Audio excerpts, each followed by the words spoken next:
What's going on, everybody? Marvel the Cross 316 back on another comic book flashback. And today, folks, we are looking at Ultimate Spider-Man issue number 82, and we're looking at Warriors Part 4, and we have Black Cat on the cover here. Pretty cool cover, I have to say, as we see Spider-Man's reflected in her glasses. And so, what the heck is going to happen in this issue? Well, we saw the return of Black Cat last issue, and we're going to see a lot of her in this issue, and I know y'all are pretty happy about that. I am as well, because Black Cat is a pretty cool character. And so let's go ahead now and get started. We saw last issue, we had also Iron Fist to show up. We also had Shane Chai, so we had some great stuff. We also saw Hammerhead as well. He's like been the main villain so far in this issue, or in this part. And so let's go ahead and get started. Today's title is brought to you by Brian Michael Bendis, who wrote this issue. We have Mark Bagley on the penciling. We have Scott Hanna on the inking, J.D. Smith on the coloring, and Chris Ilopoulos on the lettering page. So we see that the teacher is starting to do roll call here. He's calling on everybody. He calls on Liz Allen. This is at Midtown High School. He calls on Flash Thompson, Kenny McFarlane, Mary Jane. Then he calls on Peter Parker. Peter Parker is not there. And MJ looks, and of course, she's upset. And the teacher says, "Has anyone seen Peter Parker?" Well, Peter Parker is a little busy right now. In fact, he has a gun pointed to his face as Hammerhead is holding him hostage, and we saw that Black Cat showed up on the scene. And this is where we're going to pick up here. And we see that Hammerhead says, "Skank, back off. I'm conducting business." But Black Cat says, "Gasp, do you think I look skanky in this outfit?" Hammerhead says, "It's not a negative." All of a sudden, thwap, bam. And all of a sudden, Hammerhead's hand is on fire. I don't know what happened. It must have happened with his when he shot off his gun, and Spider-Man used his webbing here, so now his whole hand is on fire here, and he's like, "Oh, my hand!"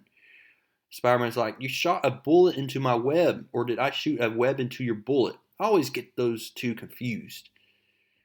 And he's like, "Too bad they don't call you Hammer Hands." "I know, that joke sucked, I'm sorry."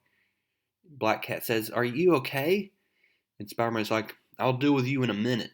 All of a sudden, Hammerhead throws a grenade and says, "Oh, come on."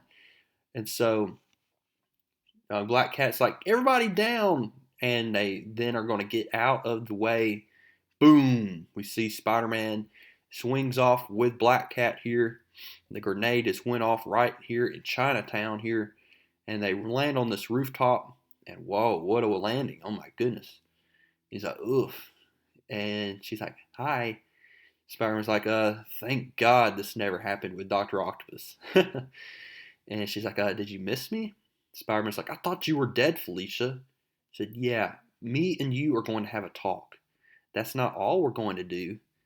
He said, well, but first we have to go help anyone who needs help." That big-headed Shimdrick tosses a grenade right out in the, oh my goodness, look at what the damage has caused with that grenade. We see one guy points up and the police start firing at Spider-Man, 3 shots. And it's, oh, geez. Then we see that Captain Jean DeWolf shows up and she tells the cops to stand down, to cease fire. They tell her to back off, lady. They don't even realize that this is Captain Jean DeWolf that they're talking to. And he said, "Oh gosh, I didn't mean to."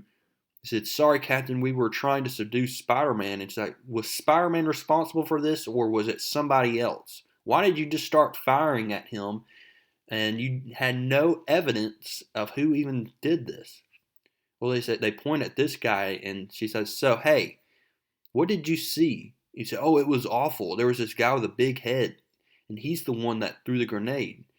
"Okay, well then why did you tell the officers to start firing at Spider-Man?" He said, "I want all these idiot kids with gang colors laying all over the floor and cuffs. I want those people over there cuffed and questioned, and I want this big hammerhead found. Now." And so we see that while Jean DeWolf was talking, someone was recording her. It just so happens to be Stephen Grant. This is an alter ego of Moon Knight. We know that Moon Knight has three different alter egos, one of them being a taxi cab driver. And so he's going to deliver this footage wherever he's going here. And so we see that Black Cat, as we look, is now trying to make out with Spider-Man through his mask. And Spider-Man has no idea that this was coming. I mean, whoa, getting a little hot and heavy here. She lifts up Spider-Man's mask. And then Spider-Man's like, whoa, whoa, whoa. She says, what? He said, how are you still alive? So he's still wondering how Black Cat is alive. He said, I saw you got stabbed in the stomach and fell off the building. Oh, that. There's a nine lives cat joke to make, but it's beneath me, frankly. I didn't die, I got hurt, but, I saw you looking for me when I fell. That was pretty cool of you. If I had a way to get a hold of you, sweetie, I would have, but such is the nature of our relationship. And he's like, oh, what relationship? And so she starts talking to him about how she's like totally has a huge crush on Spider-Man, and she thinks that they're in a relationship.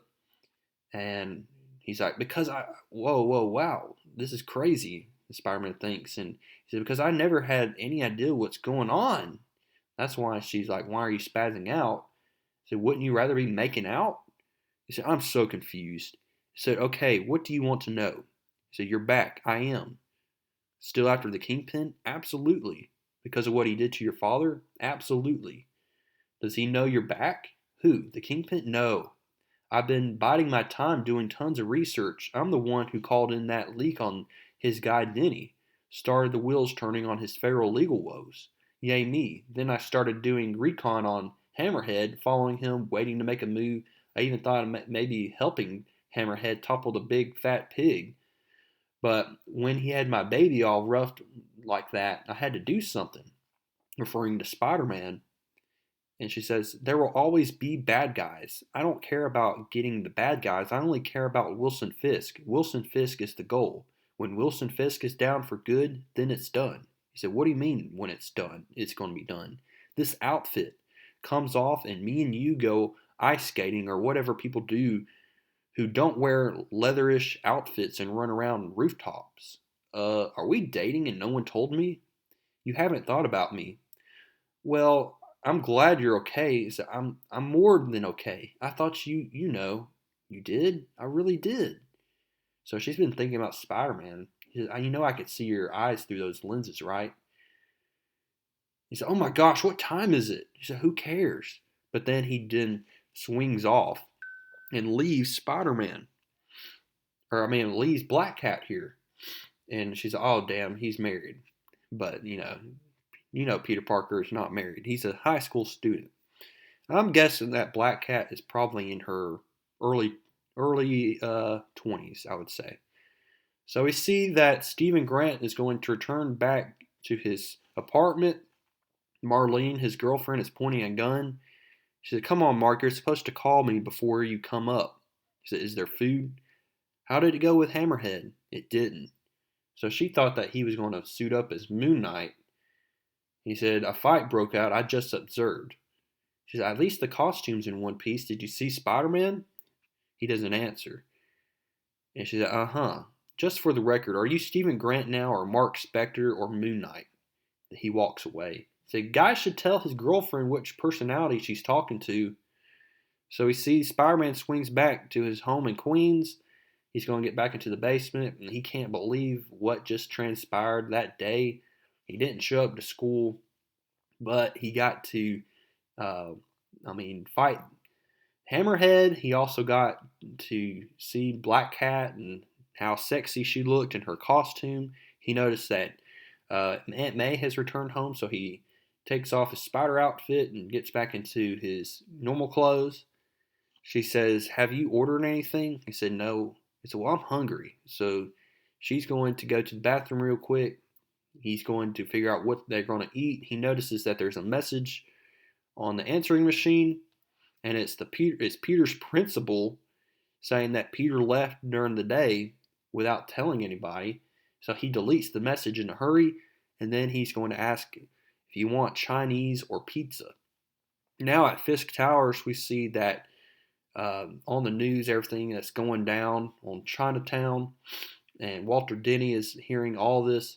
He confesses to Kingpin that he's sorry, that he's been through a lot, and he feels embarrassed. He said, I wish I could do something. And he says, I know, Walter. And then he said, I'm glad to hear you say that. And then he gets stabbed right through the chest by Elektra. Walter Denny is now dead, and Kingpin tells Elektra to stash the body away.